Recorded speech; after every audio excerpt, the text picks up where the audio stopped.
Part ये दिया है कि vector A plus vector B is equal to vector C. Vector A plus vector B is equal to vector c given है, और साथ ही साथ ये गिवन है a square plus b square is equal to c square. ठीक है बेटा, vector A plus vector B is equal to vector c, और साथ ही साथ a square plus b square equal to c square, ये गिवन है। तुम्हें प्रूफ करना है कि वेक्टर ए और वेक्टर बी एक दूसरे पर परपेंडिकुलर है, ये तुम्हें प्रूफ करना है बेटा। चलिए स्टार्ट करते हैं। कैसे होगा बताइए, क्या दिमाग लगाया जाए, बताइए बेटा कैसे लगेंगे। दोनों को परपेंडिकुलर प्रूफ करना है। इट मींस हम जो थीटा निकालेंगे अगर उसको 90 डिग्री प्रूफ कर दे रहे हैं, आई बात समझ में, या सीधे सीधे थीटा अगर 90 आ जा रहा है या कॉस थीटा की वैल्यू अगर 0 आ रही है, तो उस केस में हम कहेंगे दोनों वेक्टर्स एक दूसरे पर परपेंडिकुलर हैं। कैसे करेंगे देखो, अगर हम दोनों वेक्टर्स का सेल्फ प्रोडक्ट लेते हैं बेटा, सेल्फ प्रोडक्ट का मतलब ये मैक्सिमम क्वेश्चन में यही की जाती है बेटा। वेक्टर ए प्लस वेक्टर बी, मैंने दोनों का सेल्फ प्रोडक्ट ले लिया, वेक्टर सी डॉट वेक्टर सी, वेक्टर ए plus vector B dot vector ए प्लस वेक्टर बी, है ना, उसी का सेल्फ प्रोडक्ट ले लिया। तो इसका तो रिजल्ट सी स्क्वायर आ जाएगा। इसको सॉल्व करने पर अभी सॉल्व किया था हम लोगों ने, a square plus b square plus 2 vector A dot vector b. इसका प्रोडक्ट अभी हमने थोड़ी देर पहले वाले क्लास में सॉल्व किया था। Vector A dot vector A it is equal to A square, vector A dot vector B plus vector B dot vector A plus vector B dot vector B, vector B dot vector B is equal to B square. किसी भी vector का अगर उसी vector के साथ dot product लेते हैं तो उसकी वैल्यू उसका मैग्नीट्यूड का स्क्वायर होता है। ये हमने रख दिया बेटा। According to the question c square equal to A square plus b square. यहाँ देखिए बेटा, a square plus b square equal to c square, तो यहाँ से हम इसको लिख सकते हैं c square equal to c square 2 vector A dot vector b. ये कैंसिल आउट हो गया, तो vector A dot vector B is equal to 0। अब वेक्टर ए डॉट वेक्टर बी 0 आने का मतलब ही है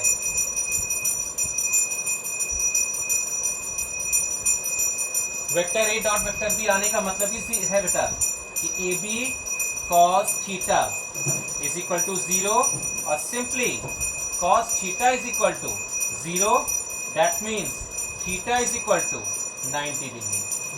थीटा 90 का मतलब होता है कि vector B is perpendicular to vector A. ये दोनों वेक्टर्स एक दूसरे पर परपेंडिकुलर है। तो आई होप ये दोनों क्वेश्चंस क्लियर हो गए, ये दोनों क्वेश्चन समझ में आ गए। ठीक, नेक्स्ट क्वेश्चन देखो।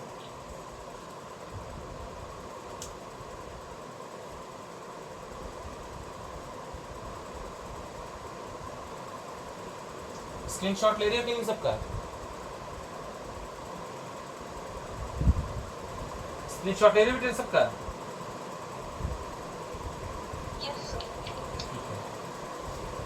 वैसे मैंने इसका वीडियो भी अभी अपलोड हम कर रहे हैं, ठीक है, जो भी पढ़ा रहे हैं ना इसका वीडियो भी अपलोड हो जाएगा, तो कोई दिक्कत नहीं आएगी। नेक्स्ट क्वेश्चन कह रहा है 3 vectors, vector A, vector B and vector C are such that vector A, vector B and vector C are such that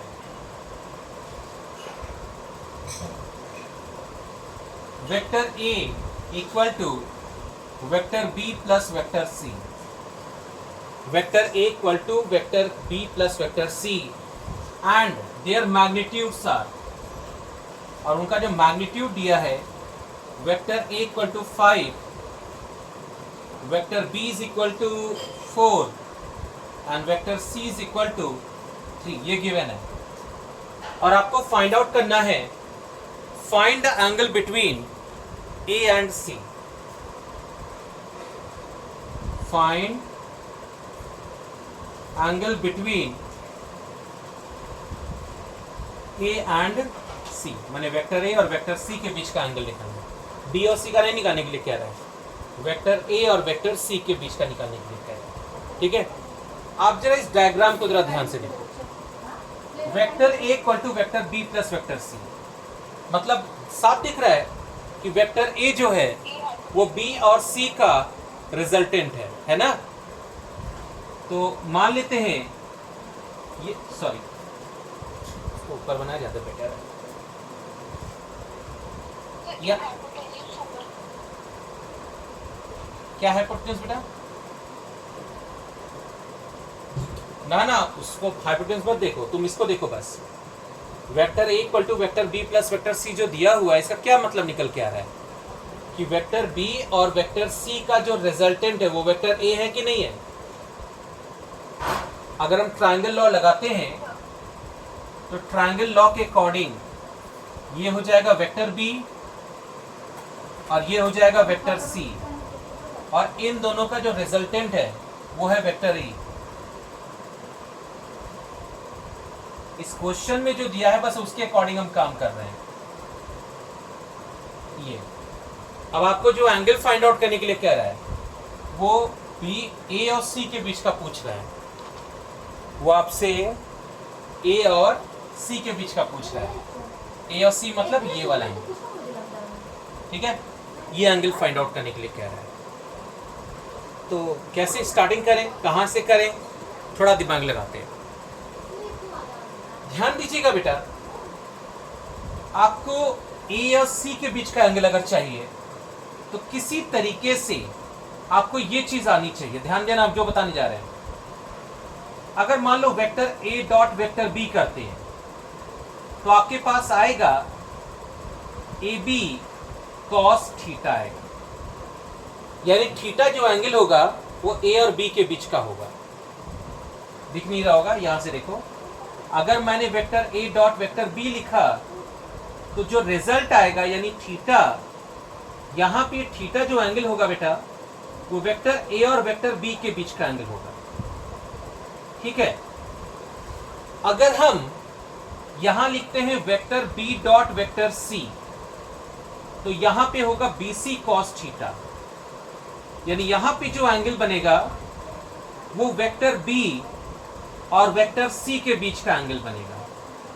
ठीक है बेटा, लेकिन अगर हम vector C dot vector A लेते हैं तो इसका मतलब होगा सी ए कॉस थीटा, और यहां पर वेक्टर सी और वेक्टर ए के बीच का एंगल होगा। अब आपको समझ में आ गया होगा बेटा, जो लॉजिक हम लोग लेकर चल रहे हैं, हमें एंगल चाहिए ए और सी का। इसका मतलब किसी भी तरीके से vector C dot vector A आना चाहिए। अंडरस्टूड बेटा? तभी आपको सी और ए के बीच का एंगल फाइंड आउट होगा। यही लॉजिक अगर पकड़ लिया बेटा तो क्वेश्चन सॉल्व हो जाएगा। अगर हमसे ए और बी का पूछता तो यहां पर ए होता, यहां पे बी होता, यानी तब तुम्हें ए डॉट बी लेना पड़ता। अब आपको ये बात समझ में आ गई होगी बेटा कि अगर हमें ए और सी के बीच का एंगल चाहिए तो हमें vector C dot vector A लेना पड़ेगा। Is it okay? समझ में आ गई बात? चलिए, आप एक काम करिए, इतने पोर्शन का पहले स्क्रीनशॉट लीजिए क्योंकि हम इसको हटाने जा रहे हैं।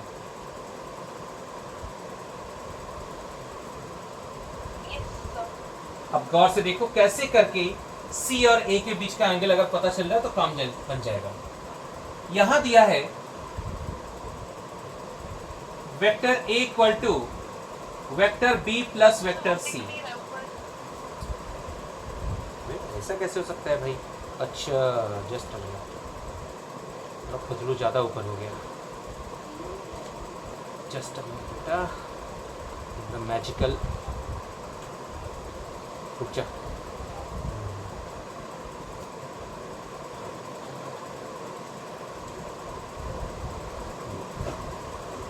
मुझे ये बताओ, अगर हम सेल्फ प्रोडक्ट लेते हैं तो वेक्टर ए डॉट वेक्टर ए इधर लेना पड़ेगा और इधर लेना पड़ेगा बी। कहीं ना कहीं सॉल्व करने पर vector B dot vector C आएगा। आएगा कि नहीं आएगा?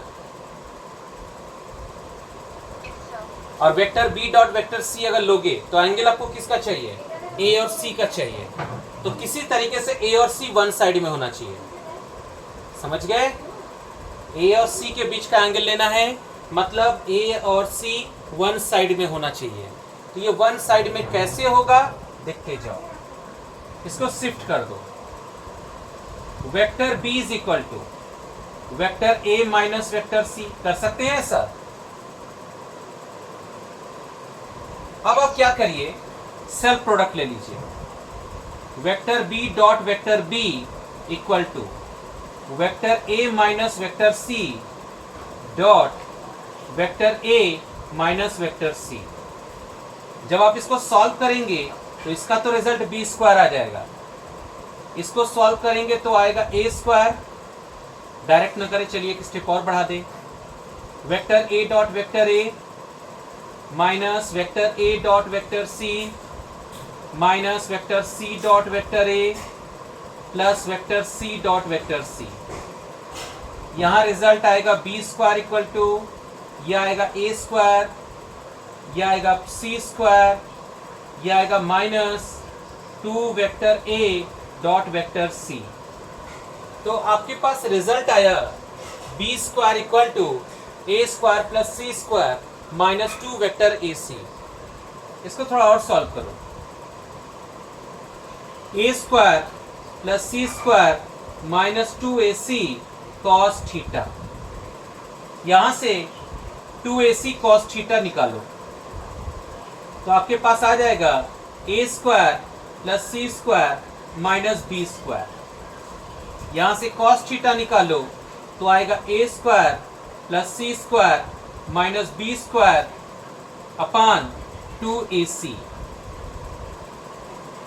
इस फॉर्मूले को बोलते हैं कोसाइन फॉर्मूला। ये जो फॉर्मूला निकाला गया है ये एक्चुअली है कोसाइन फॉर्मूला। अब आप बहुत ध्यान से देखिएगा इसका इस्तेमाल कहाँ पे कर रहे हैं। एक्चुअली है यही क्वेश्चन, लेकिन इस क्वेश्चन से आगे तो सॉल्व हो ही जाएगा। ए की वैल्यू पता है, सी की वैल्यू पता है, बी की वैल्यू पता है, आराम से हम कॉस थीटा निकाल सकते हैं। अब आप इस फॉर्मूले का इस्तेमाल कहाँ पे करते हैं, ये कोसाइन फॉर्मूला है क्या, इसको देखो।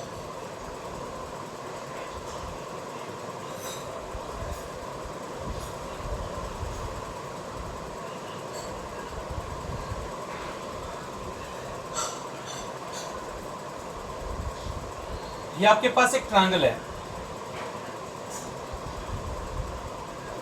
इस ट्रायंगल में मान लीजिए इसकी वैल्यू P है, इसकी वैल्यू Q है और इसकी वैल्यू R है। ये है अल्फा, ये है बीटा और ये है गामा मान लीजिए। तो अगर आपको P और Q के बीच का एंगल पता करना है, अगर आपसे पूछा गया माने गामा की वैल्यू पता करो या अल्फा की वैल्यू पता करो, तो अल्फा किसके बीच का एंगल है, अल्फा एंगल है P और R की। तो P और R एक साथ होना चाहिए, तो लिखेंगे कॉस अल्फा, यहां लिखेंगे P square plus R square, और अल्फा के सामने वाला जो एंगल होगा दैट इज Q, उसको लिखेंगे Q स्क्वायर, और साथ ही साथ वेरी गुड। मुझे अगर कॉस बीटा लेना हो तो मतलब Q और R के बीच का एंगल लेना हो तो Q square,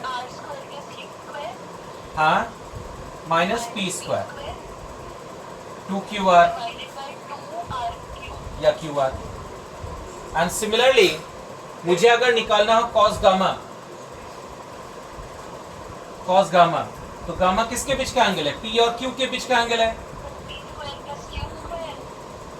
minus R square upon 2P। इस तरह से हम लोग कोसाइन फॉर्मूले का इस्तेमाल करते हैं। तो एक क्वेश्चन क्लियर हो गया बेटा, समझ में आ गया अच्छे से। तो ये कुछ वेक्टर प्रोडक्ट के कुछ एग्जाम्पल्स थे जो तुम आसानी से इसको सॉल्व कर सकते हो।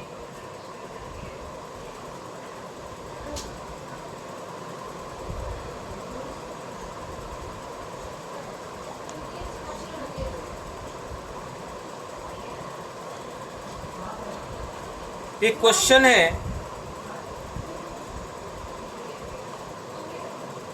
ये जो मैंने फॉर्मूला प्रूफ किया बेटा, ठीक है, इसका हम कुछ एप्लीकेशन तुम्हें देंगे। जैसे मान लो ये क्वेश्चन है, इसको नोट कर लेना, स्क्रीनशॉट ले लो इसका।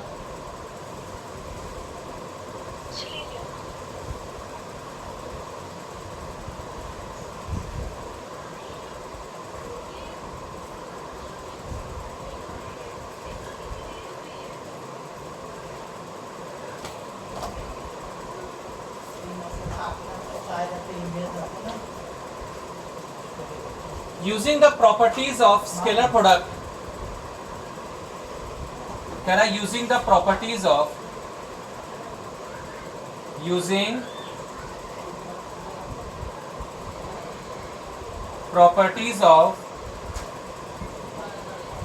scalar product vector A vector B vector C का है। अब इसमें ये कह रहा है cos beta is equal to A square plus C square minus B square upon 2ac। ये जो तुमने अभी पढ़ा ना कोसाइन फॉर्मूला, ये वही चीज है। cos beta is equal to A square plus C square minus B square upon 2ac। हमें इसको प्रूफ करके दिखाना है। आपसे कह रहा है कि इस क्वेश्चन को आप प्रूफ करके दिखाइए। सबसे पहली चीज नोटिस करना, बीटा जो है, आपने नोटिस किया होगा बीटा किसके बीच का एंगल है? ए और सी के बीच का एंगल है। इसका मतलब आप ये कह सकते हो, जब ए और सी के बीच का एंगल है तो वेक्टर ए जो होगा, हमें ये देखना पड़ेगा कौन किसका रिजल्टेंट है, कौन किसका रिजल्टेंट है। इस चीज को आप नोटिस करो, ठीक है। हम एक ट्रायंगल बनाते हैं,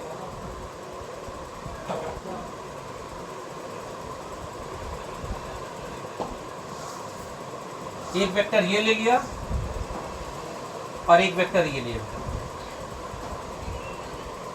और ये इस वेक्टर का सम है, रिजल्टेंट है, और बता रहे हैं। और ये जो एंगल है ये है थीटा, ठीक है। ये थीटा कौन सा एंगल है बेटा? ये थीटा तुम्हारे दो वेक्टर्स के बीच का एंगल है, मतलब इस वेक्टर के और इस वेक्टर के।